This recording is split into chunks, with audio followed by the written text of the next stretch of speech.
This video demonstrates how to run TestMgr for the very first time and install SQL Server and restore a database. So here I'm going to launch TestMgr, and TestMgr must be launched as an admin.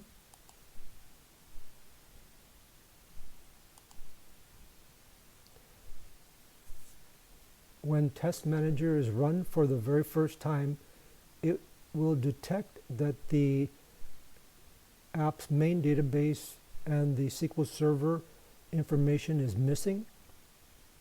And so it's asking us, is this a new setup? We want to go ahead and click yes.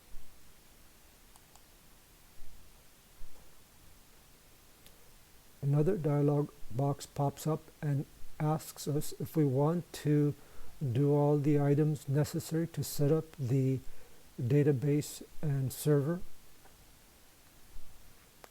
Click OK.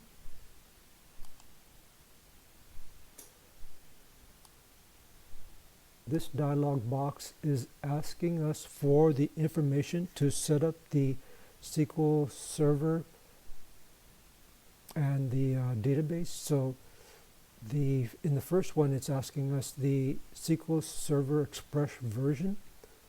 Currently, the user has a choice of selecting from 2016, 2017, 2019, 2022. In this demo, we will use SQL Server Express version 2017,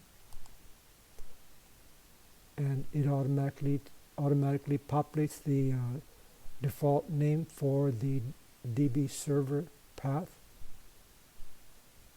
and then we want to enter the name that we will restore the reference database to. The name of the database should not include spaces, but can include periods, and should be something specific to the project at hand. So we'll just make an example for GM Chevy Spark. Okay. After filling in the 3 boxes above, go ahead and click OK. This next dialog box is asking us for information on a user who will be a member of the test admin. A user who is a member of the test admin will be able to create accounts for other test engineers.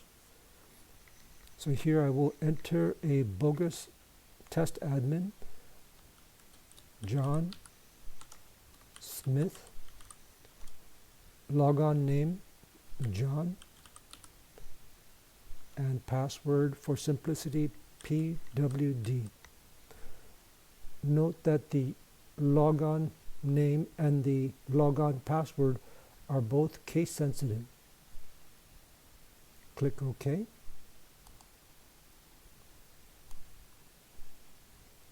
So this dialog box is just confirming that we want to install SQL Server 2017 Express instance named SQL Server Express 2017, and to restore the reference database as GM Chevy Spark. And next we will want to we will need to locate the setup file for the SQL Server. So click OK, and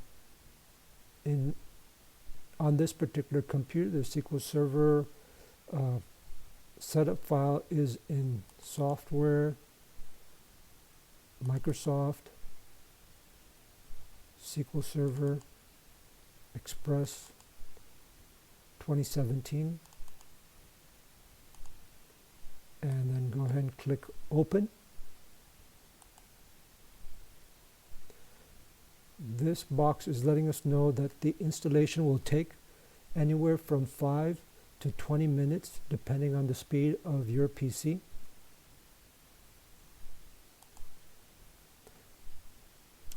And this last dialog box is asking us for the folder in which to extract the setup file in. Go ahead and click OK and use the default path.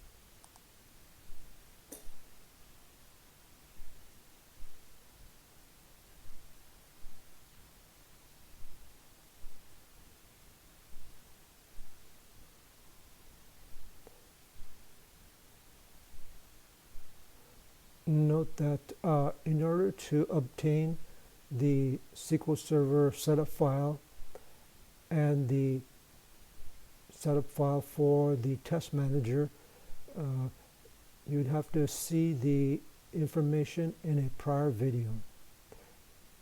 In this video, we are only covering how to use Test Manager to install the SQL Server and restore a reference database for your particular project.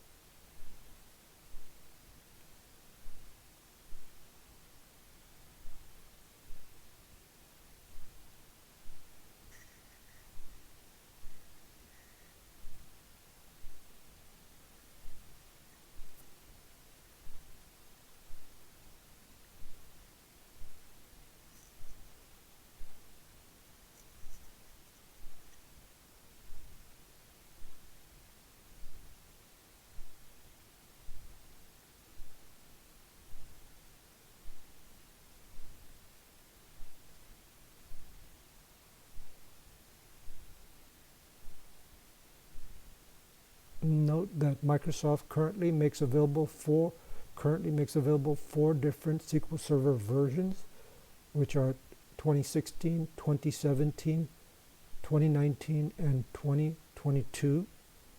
There is not a significant difference in these four versions currently. And also note that databases created in a particular version can be upgraded to the newer versions, but a version cannot be degraded down to a prior version.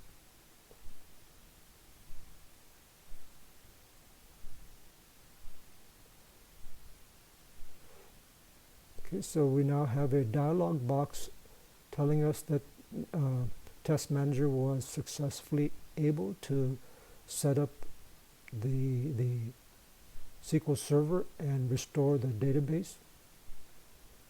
And all we need to do now is to click OK and restart the app.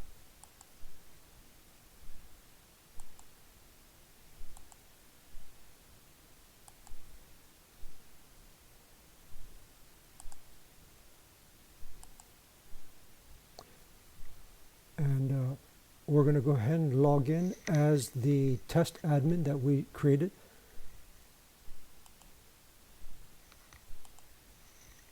And the login name for John Smith was John, and the password was PWD.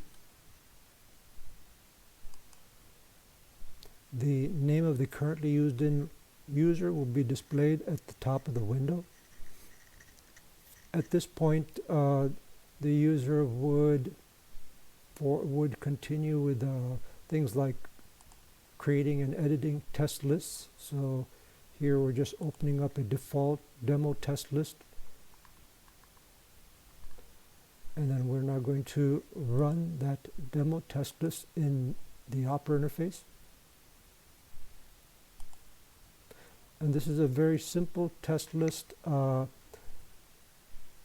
which basically is simulating unloading a part, loading a part, and then scanning the part's barcode and this test list is written such that if the part's barcode does not start with SN, it will fail. So for example, if we just put in ABC, the test fails. But if we run the same test list with a barcode that starts with SN123, for example, then it should pass. So this concludes the demo. Please see the other remaining videos. Thank you.